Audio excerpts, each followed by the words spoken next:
வணக்கம் குருஜி. வணக்கம் சார்.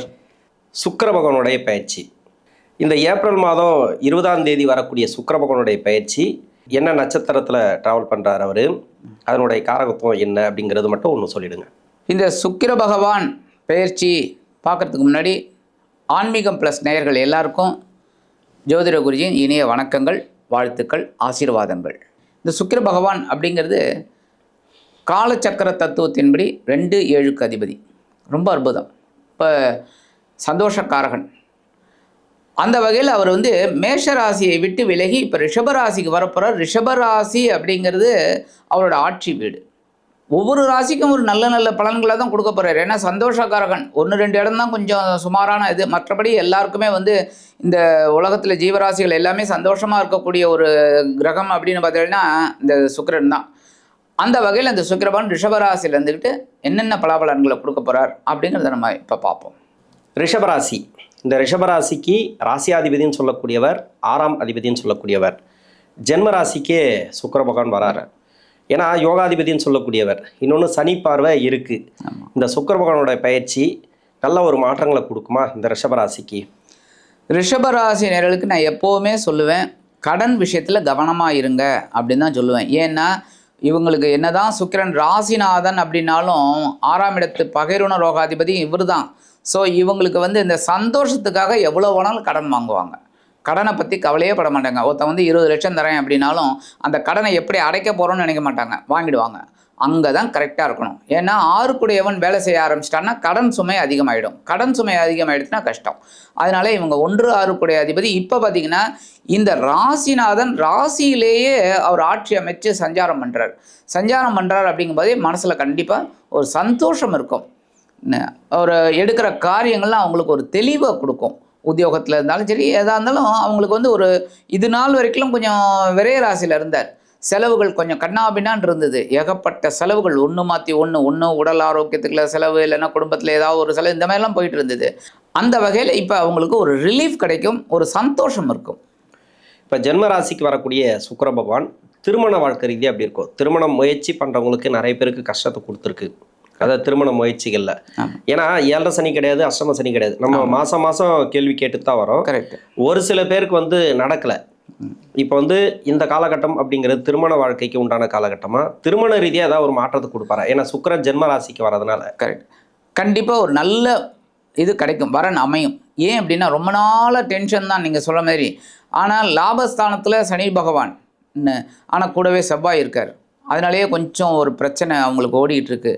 ஆனால் இப்போ இல்லறம் புதுசாக, அதாவது திருமணத்துக்கு அவங்க யோசிச்சிட்ருக்காங்க அப்படின்னா கண்டிப்பாக அவங்களுக்கு ஒரு நல்ல வாழ்க்கை துணை அமையும். ஏன் அப்படின்னா ஜென்மராசியில் இருக்கக்கூடிய சுக்கிர பகவான் 7ஆம் இடத்தை பார்க்குறாரு, 7ஆம் பார்வையாக.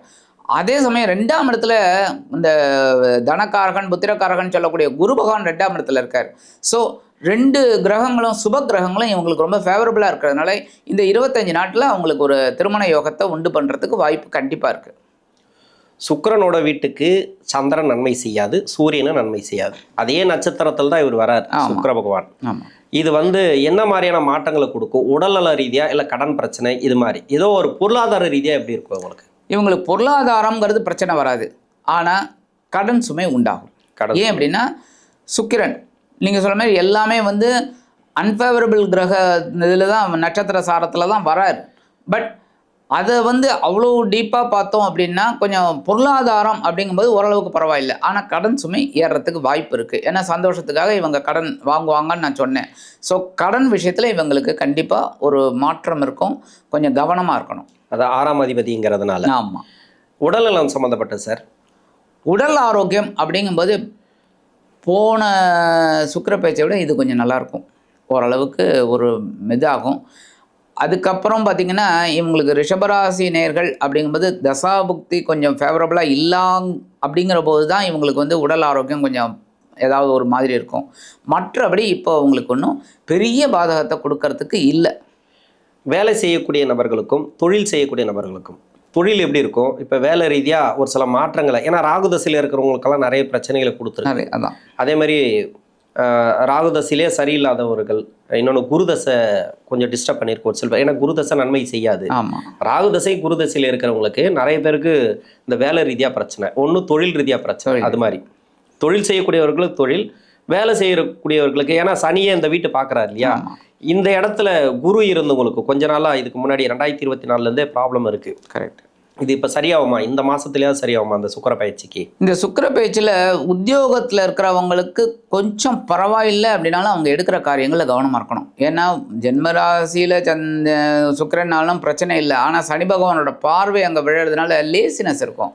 எப்படின்னா உடல் ஆரோக்கியம் ஏதோ ஒன்றுங்கிற மாதிரி இருக்கும். அப்போ இவங்களுக்கு அந்த எடுக்கிற காரியங்களில் ஒரு கான்சன்ட்ரேஷன் இருக்காது, ஒரு லேசினஸ் ஒரு மாதிரி இருக்கும். அப்போ இந்த சோர்வு அசதிங்கிற மாதிரி வரும்போது கவனமாக இருந்தால் ரொம்ப விசேஷம். மற்றபடி தொழில் வியாபாரம் அப்படிங்கும்போது ரிஷபராசினர்களுக்கு நான் முதல்லேருந்தே அதான் சொல்லுவேன், எப்போவுமே கடன் விஷயத்தில் கவனமாக இருக்கணும். ஏன்னா தொழில்னாலே கொஞ்சம் கடன் வாங்கக்கூடிய ஒரு சூழல், ஒன்று பேங்க் லோன் இல்லைன்னா பர்சனல் லோன் இந்த மாதிரிலாம் இருக்கும். அதெல்லாம் கொஞ்சம் கரெக்ட் பண்ணிட்டு வாங்குறது நல்லது. மற்றபடி அந்த கடனால் தான் அவங்களுக்கு உடல் ஆரோக்கியம் பாதிக்கப்படக்கூடும். அதனால் கவனமாக இருந்தால் என்பது தொழில் வியாபாரத்தில் இருக்கிறவங்களுக்கு. மற்றபடி உத்தியோகம் பரவாயில்லைங்கிற மாதிரி போகும். வெளிநாடு வேலை ட்ரை பண்ணுறாங்க இல்லையா, அவங்களுக்கெல்லாம் நல்ல மாற்றத்தை கொடுக்குமா? ஏன்னா சந்திரனோட நட்சத்திரத்தில் வரப்போறாரு, சூரியனோட நட்சத்திரத்தில் இருந்து சந்திரனோட நட்சத்திரத்துக்கு வருவார். இந்த காலகட்டமெல்லாம் வெளிநாடு வேலை தேடுறவங்களுக்கு நல்ல மாற்றங்களை கொடுக்குமா? வெளிநாட்டில் வேலை பார்க்குறவங்களுக்கு கண்டிப்பாக நடக்கும். ஏன் அப்படின்னா 4ஆம் இடத்துல கேது, 10ஆம் இடத்துல ராகு கொஞ்சம் ஓரளவுக்கு இவங்களுக்கு ஃபேவரபுளாக இருக்குது, தொழில் ஸ்தானம். அப்போ 11ஆம் இடத்துல சனி, செவ்வாயோடு இருக்கிற வரைக்கும் தான் கொஞ்சம் பிரச்சனை. அது செவ்வாய் விலகினோன்னே இவங்களுக்கு ஒன்றும் நல்லபடியாக இருக்கும், ஏன்னா ஓரளவுக்கு மாற்றங்கள் கிடைக்கும். அந்த வகையில் இப்போ வெளிநாடு போய் வேலை செய்யணும் இல்லை தொழில் வியாபாரம் பண்ணணுங்கிறவங்களுக்கு இந்த சுக்கிர பகவானோட பயிற்சி ஓரளவுக்கு நன்மைகளை கொடுக்கும். இப்போ பணம் கொடுத்து வராதவங்கலாம் இருக்காங்க இல்லையா, இந்த மாதத்தில் வரதுக்கு வாய்ப்பு இருக்கா? இப்போ ரிஷபராசி நேர்கள் அப்படிங்கும்போதே அவங்களுக்கு கொடுக்கல் வாங்கல் எப்போவுமே கொஞ்சம் ட்ரபிள் தான் கொடுக்கும். ஏன் அப்படின்னா கொடுத்த கடனை வசூல் பண்ணுறது முடியாது. அதே மாதிரி இவங்க யார்கிட்டையாவது வாங்கிட்டாங்கன்னாலும் திருப்பி கொடுக்கவும் முடியறது கொஞ்சம் கஷ்டம்தான்.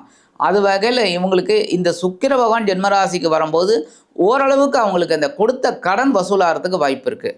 அதேமாரி இவங்களும் வாங்கின கடனை கொஞ்சம் திருப்பி கொடுக்கலாம். ஓகே, பரிகாரம், இந்த ரிஷபராசிக்கு பரிகாரம் சொல்லுங்கள் இந்த மாதத்தை பொறுத்த வரைக்கும். ரிஷபராசி அப்படின்னாலே கண்டிப்பாக அவங்க மகாலட்சுமியை வழிபாடு பண்ணி, ஆனால் சுக்கிரனுக்கு ஆளுமை கண்டிப்பாக அதிதேவதை மகாலட்சுமி தான். ஸோ லக்ஷ்மியை வழிபாடு பண்ணுறது ரொம்ப விசேஷம். அஷ்டலக்ஷ்மி ஸ்தோத்திரம் சொல்கிறது ரொம்ப ரொம்ப விசேஷம். இதெல்லாம் சொன்னாங்கனாலே அவங்களுக்கு ஒரு பெரிய பாக்கியம் கண்டிப்பாக கிடைக்கும் தினந்தோறுமே. அதேமாரி நமஸ்தேஸ்து மகாமாயே ஸ்ரீபீடே சுரபூஜிதே சங்கச்சக்கர கதாகஸ்தே மகாலட்சுமி நமோஸ்தே, மகாலட்சுமி நமஸ்கரித்தாலே போகிறோம், இவங்களுக்கு கண்டிப்பாக ஒரு பெரிய மாற்றம் கண்டிப்பாக அற்புதமாக கிடைக்கும். ஆக இந்த சின்ன பரிகாரம் இவங்க பண்ணாலே இந்த ரிஷபராசி நேயர்களுக்கு ஜென்மராசியில் வரக்கூடிய இந்த சுக்கிர பகவான் அதி அற்புதமாக ஆட்சி அமைத்து அற்புதமான ஒரு முன்னேற்றத்தை கண்டிப்பாக கொடுப்பார் என்று கூறி விடைபெறுகிறேன். நன்றி.